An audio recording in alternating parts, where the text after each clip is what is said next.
ustedes verán que nosotros nos vamos a introducir en otro tema. Hemos visto mucha aplicación práctica, todos estamos preocupados con la disminución del uso de plaguicidas, pero nosotros, desde lo que es seguridad en el trabajo, nos importa también, no solamente por los impactos medioambientales, sino por el impacto directo en la salud de las personas. Nosotros, cuando hablamos de... Nosotros tenemos que conocer algunos conceptos. Cuando hablamos de prevención, es algo que tiene que ver con prever. La base de la prevención es la planificación. Si yo no planifico, no puedo prever nada, o sea, no puedo generar acciones para tener una respuesta ante algo. Y eso es lo que nosotros hacemos en prevención. Identificamos peligros, que quiere decir algo que tiene potencialidad de daño, una fuente que nos puede dañar, ¿sí? Algo que nos puede producir un daño. Un plaguicida, para nosotros, es un peligro. Interactuar con un plaguicida es una situación peligrosa. Y también requiere que nosotros evaluemos los riesgos. ¿Qué quiere decir? ¿Cuán probable es que yo me vea afectado por ese plaguicida o ese peligro? ¿Y qué consecuencias va a tener ese contacto, esa exposición? ¿Sí? ¿Cuán grave, qué daño voy a tener? Por tanto, al tener nosotros una evaluación que nos dice cuál es el nivel de riesgo para ese peligro, o sea, cuán probable y qué tipo de daño, cuál es un nivel de daño que va a tener, yo puedo saber cuál es su nivel de riesgo, ¿sí? Y esto me permite diseñar medidas de control. ¿Para qué? Para que yo trabaje con aquellos que son los más urgentes, aquellos que son los que van a producir más daño o los que son más probables que lastimen a una persona, para mitigar eso. Y esto es lo mismo que hacemos en gestión medioambiental, porque nosotros en gestión medioambiental hacemos lo mismo. Hacemos una identificación de lo que son los impactos para también evaluarlos en una matriz, ¿sí? En una matriz de impacto, y desarrollar medidas de mitigación. Porque en definitiva, a ver, el enfoque de la gestión de los riesgos en medio ambiente y en seguridad es muy similar. Simplemente que a veces le llamamos distinto. Pero la lógica de intervención es muy similar. Entonces, para nosotros es muy importante que ustedes comprendan esto, porque nosotros, si bien vamos a entregarles más adelante, ustedes van a poder acceder a una guía de buenas prácticas, tienen que entender que las buenas prácticas tienen que ver con esto, ¿sí? Pero que ustedes tienen que saber cuáles son los peligros para poder hacer algo al respecto. Esta evaluación de riesgos generalmente es una técnica de seguridad. Usamos lo que se llaman métodos de evaluación de riesgos o métodos científicos, o sea, están estandarizados, pero que en realidad no son imposibles de utilizar por cualquiera de ustedes. Nosotros creemos en la democratización de estas técnicas. ¿Por qué? Porque de nada sirve que un técnico prevencionista haga una evaluación de riesgos y ustedes, que son los que están en el campo, no los comprendan. Es imposible, porque ¿quién tiene que hacer después decir, las medidas de control que diseñamos y en una de esas no son suficientes? O me cambió algo en esta realidad que cuando hicimos la evaluación de riesgos no las tomamos en cuenta. Y lo van a tener que hacer los que están en el campo. Entonces, esta dinámica es una dinámica, o sea, es un proceso que es continuo y que lo tienen que conocer los técnicos, porque hoy hemos hablado de muchas buenas prácticas, pero increíblemente no ha habido casi mención a la parte de la seguridad de los trabajadores y la seguridad de las personas, ¿sí? Y eso para nosotros es muy importante también. Entonces, hoy lo que nosotros queríamos contarles, bueno, en esta guía que trabajamos con todo el equipo, esta guía de prevención y acción durante las actividades de campo con plaguicidas, nosotros no queríamos involucrarnos en un tema que ya lo ha trabajado ampliamente el Ministerio, que es el tema de aplicaciones. Yo creo que hay una formación muy buena del Ministerio, hoy por hoy es accesible, que es la formación para los aplicadores, y tiene un énfasis en seguridad suficiente, o sea, muy bueno, que lo que necesita, ¿qué es? Que sea reforzado por ustedes. ¿Por qué? Porque le demos una charla, una capacitación, nadie abre la mente ni incorpora hábitos. Y de esto de lo que se trata es de incorporar hábitos. Hábitos de trabajo seguro, ¿sí? Para eso yo tengo que identificar que con lo que trabajo es un peligro. Por tanto, tengo que acceder a información sobre ese peligro. Las fichas de datos de seguridad, las etiquetas. Eso es lo que me permite tener información sobre el peligro al que estoy expuesto o al que voy a exponer a un trabajador que está conmigo o al que expongo a mi familia si yo dejo un depósito abierto, ¿sí? O si yo dejo el producto, lo uso de mesa de luz, porque bueno, la cajita ya me sirvió, ¿no? Entonces le hacemos un reciclaje a la cajita o a la bolsita, ¿no? Porque nosotros hemos encontrado en muchos casos esto. No se los estoy contando porque no lo hayamos visto, ¿tá? El monito lo hace muchas veces con la bolsita. Y la bolsita es de un plaguicida, genial, ¿no? Entonces, en realidad, nosotros tenemos algunos problemas en el uso, digamos, responsable en cuanto a qué, a la identificación de que eso que a lo que yo estoy expuesto, con lo que yo uso, es un peligro, es un producto peligroso. ¿Quiere decir que me va a hacer, que le tengo que tener miedo? No, quiere decir que tengo que tener precaución, que tengo que tomarlo por lo que es y no tener esa familiaridad que tienen en general los productores que hace que yo disminuya ¿qué? La percepción del riesgo. ¿Sí? Entonces, como esto lo hago todos los días y esto lo manejo habitualmente, esto para mí deja de ser un peligro. Y ese es el problema que nosotros tenemos hoy en el medio rural, que ya dejó de ser un peligro porque es tan habitual, es como el bombero. El bombero no tiene miedo, sí tiene miedo. Ahora, tiene que entrar a un edificio en llamas. ¿Qué es lo que tiene que hacer él? Disminuir su percepción del riesgo, si no, no entra. Es lógico. Bueno, lo mismo pasa con los aplicadores y con todos los productores que tienen que aplicar.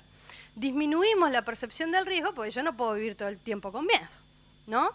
Está bien siempre y cuando yo recuerde que estoy trabajando con un peligro, ¿sí? Interactuando con un peligro. Bien, lo otro que nos importaba es mantener esa alerta. Esa alerta no puede cesar, porque todos nosotros queremos trabajar para que se disminuya el uso de los plaguicidas. No solamente porque es cierto que estamos impactando nuestro medio ambiente y lo vamos a vivir nosotros, lo van a vivir nuestros hijos, nietos, ¿verdad? Varias generaciones. Pero también porque nosotros tenemos que cuidarnos a nosotros mismos y a nuestras familias, y en el medio rural en general el que trabaja en el mismo establecimiento es casi parte de la familia. Porque no es que es un otro como puede ser en un medio urbano, no, no es un otro. Es alguien que viene a trabajar a mi casa, por tanto es casi que de mi casa. Entonces para nosotros es muy importante que se mantenga esa alerta. Y lo otro que nos parecía muy importante es ayudarlos, brindarles información sobre medidas de control, o sea, algunas buenas prácticas, que algunas son requisitos legales, cuidado. En el marco legal ya hay muchas cosas que el legislador impuso como medidas de control a determinados peligros, que identificó. No los escribió, pero dijo, usted tiene que usar tal cosa. ¿Sí? Cuando nos mandan a usar un equipo de protección personal, eso es una medida de control. Pero ¿cuál es el problema con esa medida de control? El problema con esa medida de control es que nosotros usamos lo que llamamos una jerarquía de controles. Y esa es la más débil, esa es la última que usamos. ¿Qué es lo primero que hacemos nosotros en seguridad? Lo mismo que hacen las personas que trabajan en ambiental. Tratan de eliminar el peligro. O sea, eliminamos ese plaguicida. No lo podemos eliminar, tratemos de sustituirlo, sustituyámoslo por otro producto menos tóxico. No lo podemos sustituir, entonces hacemos controles de ingeniería. ¿Qué significa hacer controles de ingeniería? Por ejemplo, un tractor que usa una pulverizadora, le vamos a poner le vamos a tratar de que sea una cabina completa con filtros de carbón, ¿sí? En su sistema de aire. ¿Para qué? Para que el contaminante no penetre al individuo y no tengamos al pobre aplicador como un Teletubby, ¿no? Con todo un montón de cosas, porque nosotros no lo hacemos, ¿sí? Pero obviamente esa es la última barrera, hagamos algo antes. En vez de que él esté tan incómodo y tan, ¿no?, sometido, tratemos de poner controles de ingeniería que le permitan trabajar de forma más segura y más confortable. Es así. Ese es el objetivo. Entonces, lo último que vamos a poner son equipos de protección. Pero ustedes van a ver que algo de equipos de protección vamos a hablar en la guía. Y la otra cosa que nos preocupó es el tema de actuación en caso de emergencia. Los urbanos, en general, cuando hablamos de emergencia, piensan, claro, tienen la ambulancia a la puerta. ¿Estamos de acuerdo? O sea, estamos en Montevideo, llamo a, vienen N, ¿no? Porque tenemos muchos servicios de emergencia. Ahora, ¿qué pasa cuando yo estoy en el medio del campo? la verdad. No voy a llamar a la ambulancia. O sea, puedo llamar a la ambulancia y de hecho nosotros les vamos a recomendar que la llamen. ¿Para qué? Para que trate de por lo menos de encontrarme a mitad del camino, si voy con un caso complicado. Si puede encontrarme en la mitad de la ruta, aunque sea, ¿para qué? Para que no tenga que hacer yo el traslado hasta la ciudad. Pero lo real es que muchas veces la primera instrucción que nosotros les vamos a decir es que carguen y salgan. Porque lo primero es preservar la vida. Y nosotros cuando estamos en un medio rural, nadie va. Porque generalmente estamos fuera del área de cobertura de todo el mundo. ¿Sí? Un poquito a la derecha, ¿no? Pero es así. Cuando tenemos una ambulancia cerca. Porque también nos pasa que a veces la ambulancia está a 100 kilómetros. Bien, entonces en instrucciones, a ver, siempre les vamos a decir, ustedes, si pueden hacer la llamada, háganla. ¿Sí? Siempre tratemos de relevar si estamos cerca de una policlínica, si la policlínica tiene día y horario, porque ¿para qué voy a ir si estoy fuera del horario? O no está ese día atendiendo. Vamos al hospital, ¿verdad? Pero también entender que es importante pedir ayuda. Y también, si yo me puse nervioso y estoy ante una persona que está accidentada, o que en realidad sufrió una intoxicación o se desmayó, y está en un charco de producto y no sé qué es lo que voy a hacer, porque no me da en ese momento para ir a la ficha a ver qué hago, qué primeros auxilios. Bueno, ustedes saben que pueden llamar al SIAT. Con el número CAS de ese producto, ustedes podrían preguntarles qué hacer. Y lo otro es que van a tener instrucciones ahí de qué hacemos antes de trasladarlo. ¿Por qué? Porque yo no me puedo contaminar. Lo primero que yo tengo que tratar de hacer es protegerme. Si el otro está contaminado, no lo voy a ir a tocar con las manitos, ¿sí? Y también, ¿qué vamos a hacer en el caso de incendios? El incendio con plaguicidas es un incendio muy, muy complejo. Porque humos tóxicos, nadie en el campo va a tener equipos de protección suficientes y adecuados para hacer un combate de este tipo de incendios. Olvídenlo, no lo van a poder hacer. ¿Tá? Lo mejor que pueden hacer acá es, en la medida de lo posible, tenerlo lejos, ¿sí? Y dejarlo arder, llamar a bomberos y alejar, especialmente en contra de la dirección del viento, alejar a toda la familia, a todas las personas que estén en ese lugar. ¿Por qué? Porque un combate de este tipo de productos es un combate especial. ¿Sí? Es un combate que ni siquiera un bombero común lo puede hacer porque no siempre tiene los equipos de protección que necesita para hacer este combate. ¿Sí? Entonces, básicamente, estos son algunos puntos, un resumen de los puntos que recorremos en la guía. ¿Por qué? Yo les voy a mostrar dos estadísticos nada más. A mí me gusta siempre hacer las presentaciones con cosas bien cortitas, pero contundentes. Esto es información del Banco de Seguros. El Banco de Seguros tiene un monitor de accidentes y enfermedades profesionales. Este es el resultado del total de accidentes de trabajo en el área rural de estos grupos, el de ganadería y agricultura, hortifruticultura y el resto del grupo 23 y forestal. De toda esta accidentalidad, el 76% de los accidentes ocurren en la ganadería y en la agricultura. El 16% en la hortifruticultura y el resto del grupo 23 y el 8% en forestal. Esto no es porque sí, sino que esto se debe también a que hay diferencias en la gestión de los distintos grupos, de la gestión de seguridad. Pero en las enfermedades profesionales, miren qué interesante. Nosotros recién en el año 2017 se evidencia una denuncia, una sola denuncia por una enfermedad profesional vinculada a los plaguicidas. Una denuncia sola. ¿Sí? En 2016 no hubo casos aceptados por el Banco de Seguros. ¿Sí? Entonces, ¿qué es lo que les queremos decir con esto?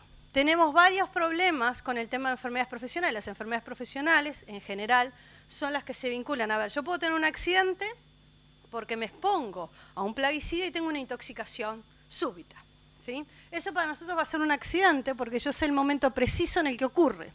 ¿Sí? Y sé la vinculación, el nexo causal, como le llamamos. Es decir, que está vinculado con ese producto. Ahora, ¿qué ocurre cuando yo tengo una intoxicación? En realidad, que es una acción paulatina que se desarrolla en el tiempo y que en realidad no tengo síntomas, porque no me ocurre de un día para el otro que me empiezo a sentir mal o tengo un problema hepático, por ejemplo. Es algo que me lo detecta, después voy al médico, resulta que estoy enfermo, tengo una patología, me mandan una listita así de cosas para hacerme. Lo que pasa es que muchas veces no lo vinculamos al trabajo. ¿Por qué? Porque los plaguicidas que tendemos a usar ahora, y hay una diferencia entre forestal y el resto de los grupos, Yo voy a decir forestal y fruticultura porque yo creo que fruticultura ha hecho muchos esfuerzos hace varios años por mejorar ese tema. Pero todavía en la agricultura, sí, especialmente en la agricultura de secano, esto creo que aún no permeó del todo. Hay una diferencia, es que nosotros tenemos un poco más de control en esas empresas de los aplicadores, porque tratamos de que tengan la formación, se hace seguimiento de salud en las empresas grandes, como en las empresas forestales, y se exige ese seguimiento también a los contratistas, y eso no ocurre en los demás rubros. Pero también pasa que los médicos, muchas veces cuando me voy a atender, no tienen ni idea de lo que yo hago, nunca me lo preguntaron y yo tampoco se los dije. Y aún así yo hace 5 años que no aplico. Pero esto viene de atrás.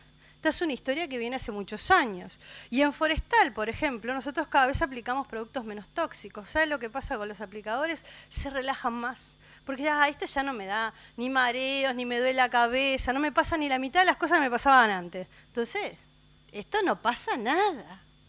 ¿Sí? Este problema es un problema de todos nosotros. ¿Por qué? Porque la persona no va a recibir una atención adecuada, por tanto tampoco va a recibir la cobertura adecuada. Porque si esa persona desarrolló una enfermedad profesional a causa o en ocasión de su trabajo, tiene derecho a tener la cobertura del Banco de Seguros. Porque para eso pagamos todos, por esta cobertura, ¿sí? Para que le den un tratamiento adecuado. ¿Quiere decir que hacemos todo mal en el medio rural? No. No todo se hace mal.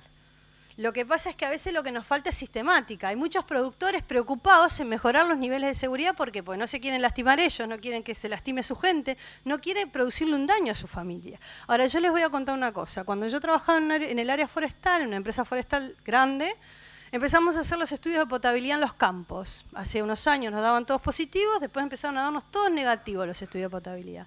¿Y eso por qué es? ¿Cuántos de los que viven en el medio rural hacen un análisis de potabilidad del agua que están consumiendo? Porque no tienen agua de OCE, tienen agua al pozo. Entonces, mi primero para los agrónomos especialmente le digo, primero sugiéranle que haga un estudio de potabilidad, a ver cómo está. Porque si esa persona además está aplicando en su campo y tiene otros aplicadores cerca, o sea, otras personas que aplican, veamos qué calidad de agua estamos consumiendo. Porque eso es algo que muchas veces no se hace, ni se conoce. Y ahí también hay una fuente de enfermedades profesionales para ¿quiénes? Para los trabajadores. Y hay enfermedades comunes, o sea, de salud, para los niños que viven en ese predio, en todos los predios linderos, ¿sí? Para toda la familia. Y esto es un problema que tenemos y que es un problema grande. ¿Hacemos cosas bien? Sí, hacemos cosas bien. A veces lo que ocurre en el medio rural es que no tenemos el acceso suficiente a la información o los medios. ¿Por qué? Porque yo les mentiría si les dijera que la seguridad es barata. Es mentira. ¿Se paga sola? Sí.